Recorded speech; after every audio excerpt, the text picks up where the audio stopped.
সম্প্রদায়ের উদ্দেশ্যে ইকবাল হাসান টুকু, আপনারা হাসিনার পাতা ফাঁদে পা দেবেন না। আয়নাঘরের অভিজ্ঞতা এত ভয়াবহ, অনেকেই তা বলতে চায় না, বললেন নাহিদ ইসলাম। জানাবো চিন্ময় দাস ইস্যুতে ভারতের সংসদে বিবৃতি দেবেন জয়শঙ্কর। জানাবো লন্ডন যাচ্ছেন মির্জা ফখরুল। এবং সর্বশেষ জানাবো হাসনাত সার্জিসের বহরের গাড়িতে ট্রাকে ধাক্কায় ঘটনায় মামলা। শুনছিলেন সংবাদ শিরোনাম, এবারে বিস্তারিত। হিন্দু সম্প্রদায়ের উদ্দেশ্যে ইকবাল হাসান টুকু, আপনারা হাসিনার পাতা ফাঁদে পা দেবেন না। বিএনপির স্থায়ী কমিটির সদস্য ও সাবেক বিদ্যুৎ প্রতিমন্ত্রী ইকবাল হাসান মাহমুদ টুকু হিন্দু সম্প্রদায়ের উদ্দেশ্যে বলেছেন, আপনারা হাসিনার পাতা ফাঁদে পা দেবেন না।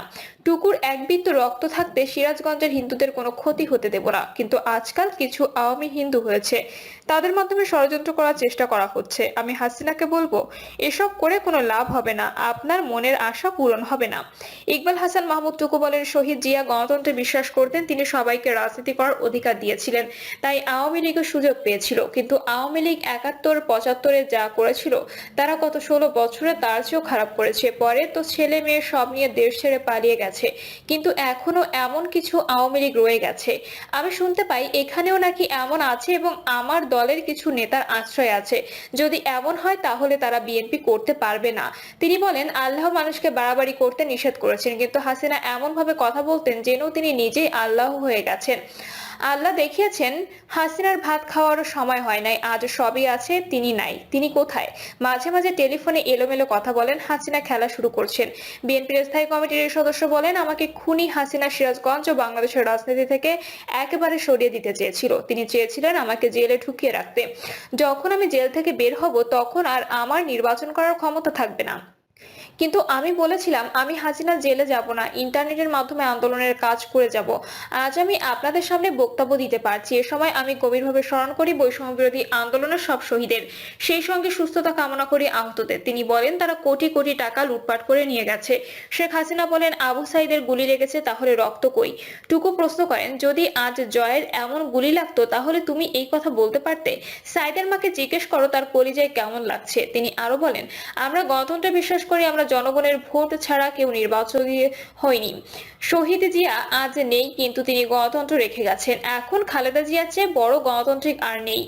আরেকজন হলেন তারেক রহমান। একসময় জিয়াউর রহমান এই শ্মশান বাংলাদেশকে সুচল সুফল বাংলাদেশে পরিণত করেছিলেন। আজ তারেক রহমান 31 দফা দিয়েছেন। হাসিনা আবারও শ্মশানে পরিণত হয়ে যাওয়া দেশকে সুন্দর করার জন্যই তারেক রহমানের এই 31 দফা।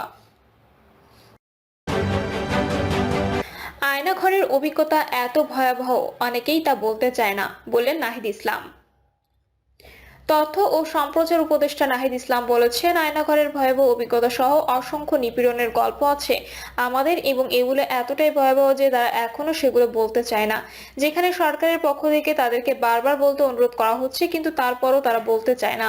এতটাই ভয়াবহ ছিল তাদের সে অভিজ্ঞতাগুলো। নাহিদ ইসলাম বলেন, আমাদের গত 15 থেকে 16 বছরে যে এত এত নিপীড়ন এবং মানুষের যে এত এত গল্প, এগুলো মানুষ আটোয়ারের মধ্য দিয়ে জানছে। মেইন স্ট্রিম পত্রিকাগুলোতেও কিন্তু তখন কার্টুন আঁকা বন্ধ হয়ে গিয়েছিল। নাহিদ ইসলাম নিজের আয়নাঘরে থাকার অভিজ্ঞতা বর্ণনা দিয়ে বলেন, আয়নাঘরে যেখানে মানুষকে গুম করা হতো, আমরাও আয়নাঘরের অভিজ্ঞতা হয়েছিল সেখানে 24 ঘন্টা থাকার। আমি থেকেছি সেই রুমটায় এবং দেখেছি দেয়ালে তাদের লেখা, যারা দীর্ঘদিন ধরে সেখানে বন্দী ছিলেন। তিনি আরো বলেন, শিল্পীরা যদি তাদের এই শিল্পকর্মের মাধ্যমে এগুলো নিয়ে আসেন তাদের অভিজ্ঞতা থেকে, মানুষের অভিজ্ঞতা থেকে, তাহলে বিগত রেজিমটা আমরা আরো ভালোভাবে বুঝতে পারবো। আমাদের আন্দোলনটাও আসলে দেয়াল লিখন এবং আর্টওয়ারের মাধ্যমে এগিয়েছে। আমরা এখন চিন্তা করছি এগুলো সংরক্ষণ করার। মানুষ আসলে কি বলতে চেয়েছিল এবং মানুষ আসলে কি বলতে চায়, এগুলোর উপাদান আমরা সেখানে পাবো। নাহিদ ইসলাম বলেন, প্রায় 1600-র মতো আবেদন জমা পড়েছে গুম কমিশনে এবং সংখ্যাটা বেড়ে 5000 হতে পারে। মানে 5000 মানুষের গুমের অভিজ্ঞতা হয়েছে গত 15 থেকে 16 বছরে।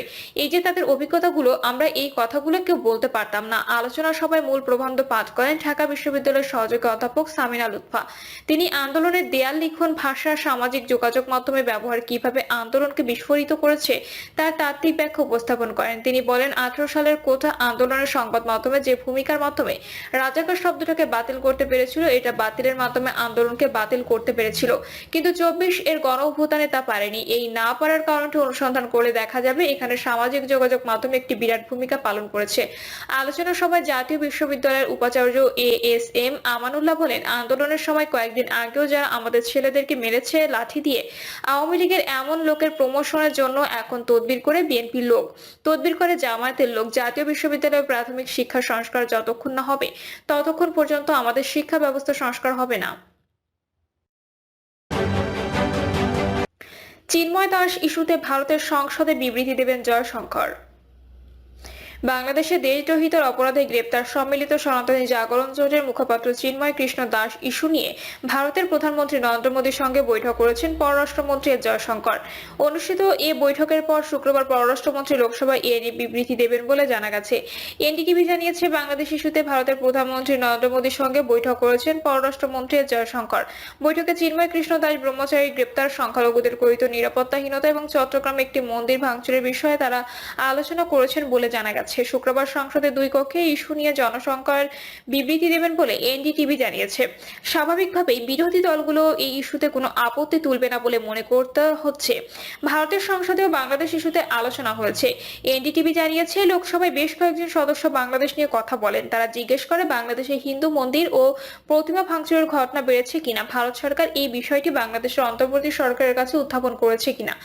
এসব প্রশ্নের জবাবে ভারতের পররাষ্ট্র প্রতিমন্ত্রী কীর্তি বর্ধন সিং সংসদকে বলেন, বাংলাদেশে গত কয়েক মাসে হিন্দু মন্দির ও প্রতিমা ভাঙচুরের ঘটনার তথ্য শোনা গেছে। ভারতীয় সরকার এ ব্যাপারে নিজেদের উদ্বেগের কথা জানিয়েছে, যার মধ্যে তাঁতীবাজারে পূজা মণ্ডপে হামলা, সাতক্ষীরার কালী মন্দির থেকে দুর্গাপূজার সময় সোনার মুকুট চুরির ঘটনা রয়েছে। ভারত সরকার বাংলাদেশ সরকারকে হিন্দু সহ সব সংখ্যালঘুর প্রার্থনা স্থলে নিরাপত্তা নিশ্চিতের আহ্বান জানিয়েছে। এছাড়া ভারত বাংলাদেশকে বলেছে, সংখ্যালঘু সহ দেশের সব নাগরিকের নিরাপত্তা নিশ্চিতের দায়িত্ব অন্তর্বর্তী সরকারের। লন্ডন যাচ্ছেন মির্জা ফখরুল। লন্ডন যাচ্ছেন বিএনপির মহাসচিব মির্জা ফখরুল ইসলাম আলমগীর। মহাসচিবের সহধর্মিণী রাহাতারা বেগম সহ ঢাকা থেকে লন্ডনের উদ্দেশ্যে রওনা হওয়ার কথা রয়েছে। বিএনপি সূত্রে জানা গেছে এ তথ্য। বিএনপি মিডিয়া সেলের সদস্য শায়রুল কবির খান জানান, বিএনপি মহাসচিব ও তার সহধর্মিণী লন্ডন যাওয়ার কথা শুনেছি। লন্ডন সূত্রে জানা গেছে, বিএনপি মহাসচিব মির্জা ফখরুলকে স্বাগত জানাতে ইতোমধ্যে যুক্তরাজ্য বিএনপির উদ্যোগে প্রস্তুতি সভাও করেছে। লন্ডন বিএনপির এক নেতা জানান, মূলত মহাসচিবের স্ত্রী রাহাতারা বেগমের চিকিৎসার জন্য মহাসচিব লন্ডনে আসছেন। তার সহধর্মিণীর খুব দ্রুত চিকিৎসা দরকার। মহাসচিব দেশে কবে ফিরবেন তা জানা যায়নি। এছাড়া বিএনপির ভারপ্রাপ্ত চেয়ারম্যান তারেক রহমানের সঙ্গে মহাসচিবের সাক্ষাৎ হবে। এছাড়া যুক্তরাজ্য বিএনপির পক্ষ থেকে মহাসচিবের সম্মানে বড় পরিসরে একটি সভার আয়োজন করার কথা রয়েছে। হাসনাত সার্জিসের বহরের গাড়িতে ট্রাকের ধাক্কায় ঘটনার মামলা। চট্টগ্রামের লোহাগাড়ায় বৈষম্য বিরোধী ছাত্র আন্দোলনের আহ্বায়ক হাসনাত আব্দুল্লাহ ও জুলাই শহীদ স্মৃতি ফাউন্ডেশনের সাধারণ সম্পাদক সার্জিস আলমের গাড়ি বহরে থাকা একটি গাড়িতে ট্রাকে ধাক্কা দেওয়ার ঘটনায় মামলা হয়েছে। আসামি